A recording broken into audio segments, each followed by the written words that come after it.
ఏడాది వర్షాలు దేశానికి గట్టి హెచ్చరికగా మారాయి. సాధారణంగా వర్షాలు వస్తే కొంత నష్టం జరుగుతుంది. కానీ ఈసారి పరిస్థితి పూర్తిగా వేరుగా ఉంది. దేశంలో జాతీయ రహదారులు ఇంతకు ముందు ఎన్నడూ చూడని విధంగా ధ్వంసమయ్యాయి. వర్షాలకు సంబంధించి ఇప్పటివరకు 1200 మందికి పైగా ప్రాణాలు కోల్పోయారు. వాటిలో హిమాచల్ ప్రదేశ్ రాష్ట్రంలోని 427 మంది మరణించడం అక్కడ పరిస్థితి ఎంత భయానకంగా ఉందో చూపిస్తోంది. హిమాచల్ ప్రదేశ్లో 25 జాతీయ రహదారి భాగాలు దెబ్బతిన్నాయి. కులు మనాలి మార్గం, ఇండియా టిబెట్ రహదారి, అలాగే NH305 లాంటి ప్రధాన రహదారులు పూర్తిగా దెబ్బతిన్నాయి. ఇంకా 338 రహదారులు బ్లాక్ అయ్యాయి. అందులో 2 జాతీయ రహదారులు కూడా ఉన్నాయి. ప్రైవేటు ఆస్తుల నష్టం మాత్రమే 4,861 కోట్ల రూపాయలు దాటింది. ఇది 2013లో ఉత్తరాఖండ్లో జరిగిన కేదార్నాథ్ విపత్తు తర్వాత అతిపెద్ద మానవ ఆర్థిక నష్టం. పంజాబ్లో 4,700 కిలోమీటర్ల రహదారి పొడవు, 68 వంతెనలు దెబ్బతిన్నాయి. దీని రిపేర్కు 1970 కోట్ల రూపాయలు ఖర్చవుతుంది. ఉత్తరాఖండ్లో మాత్రం 5,000 కోట్ల రూపాయల నష్టం జరిగింది. జమ్మూ కాశ్మీర్లో స్థానిక ఆర్థిక వ్యవస్థకు ప్రధాన ఆధారమైన శ్రీనగర్ జమ్మూ జాతీయ రహదారి 2 రోజుల పాటు మూసేయాల్సి వచ్చింది. దీని ప్రభావంతో పండ్ల ఎగుమతులు ఆగిపోయి రైతులు నష్టపోయారు. ప్రధాన లింక్ అయిన NH44 కూడా వరదలతో ధ్వంసమై మొత్తం రాష్ట్ర ఆర్థిక వ్యవస్థలో గందరగోళం నెలకొంది. మొత్తం నష్టాన్ని దృష్టిలో ఉంచుకుని కేంద్ర ప్రభుత్వం హిమాచల్ ప్రదేశ్కు 441.6 కోట్ల రూపాయలు విడుదల చేసింది. అదనంగా 2,000 కోట్ల రూపాయలను రిపేర్ల కోసం ఆమోదించింది. జాతీయ రహదారి అథారిటీ కిరాత్పూర్ కులు మనాలి రహదారిపై తక్షణ సహాయం కోసం 100 కోట్ల రూపాయలు కేటాయించింది.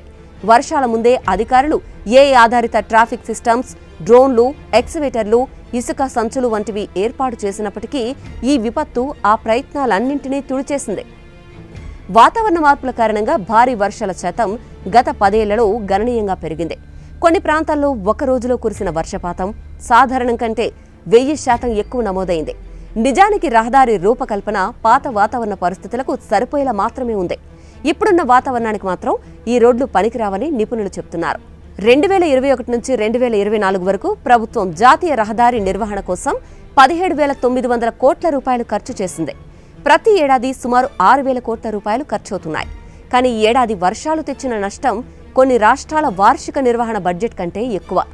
జమ్మూ కాశ్మీర్ ప్రభుత్వం కేంద్రాన్ని 1,60,000 కోట్ల సహాయక ప్యాకేజీ కోసం కోరింది.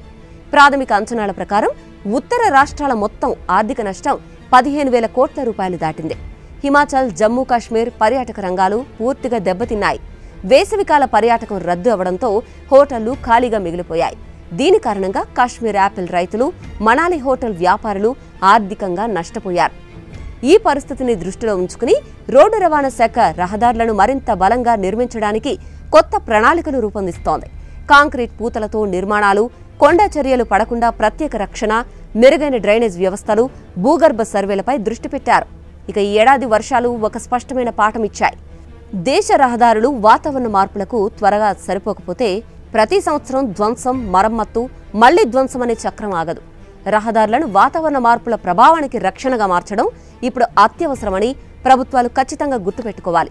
లేదంటే నష్టం, విధ్వంసం తప్పదండి. This is Aruna signing off.